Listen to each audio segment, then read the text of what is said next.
इतने सुंदर हैं ठाकुर जी। वर्णन आता है कि नाल छेदन होता है ना, नाभि का छेदन होता है, तो नाल छेदन करवे वारी को बुलावे गए।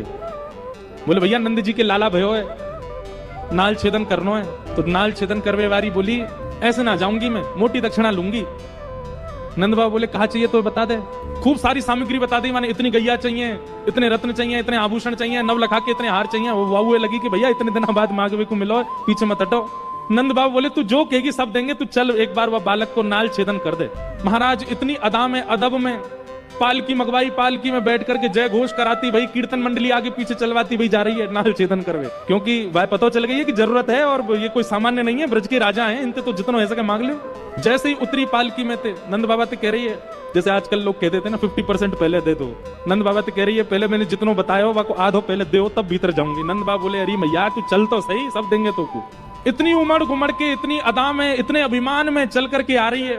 नंद भवन में जैसे ही प्रवेश किया, यशोदा मैया के गोद में नीलमणि लेटे हैं, अभी नाल छेदन भई नहीं है। जैसे ही भीतर पहुंची और जाकर के बोली लाओ कहां है बालक दिखाओ। मैया ने जैसे ही नेक वस्त्र हटा करके अपने, अब देखो बुरा नहीं मानिएगा, 1-2 दिन के जो बालक होते हैं ना उनका रूप नहीं होता, उनका स्वरूप नहीं होता, सब एक से ही लगते हैं। कभी जाके देखो छोटे छोटे बच्चों का जो बाढ़ होता है, जहां 1-2 दिन के बच्चे होते हैं, सब एक से ही लगते हैं, कोई ज्यादा विशेष अंतर नहीं होता उनमें। तो इतने छोटे बालक में रूप नहीं आता, वो सामान्य सा ही लगता है। लेकिन जैसे ही यशोदा मैया ने वस्त्र हटाया लाल जी के मुख से और वो नाल छेदन करवे वारी को जैसे ही प्रदान किया, महाराज ठाकुर जी को रूप देखते ही पहले तो नेत्र सजल है गए, हाथ कांपन लगे। जैसे ही ठाकुर जी वाकी गोद में पधराए, इतना प्रेम उमड़ गयो, इतना आनंद उमड़ गयो वाके चित्त में, नेत्रन से अविरल अश्रुधार गिरने लगे। धीमे से नाल छेदन कियो और नाल छेदन करवे के बाद हृदय से लगा करके, या तो यशोदा जी को अवसर मिलो है या वह नाल छेदन वारी को अवसर मिलो है। हृदय से जैसे ही लाल जी लगाए और लाल जी लगा करके पुनः यशोदा जी को दिए।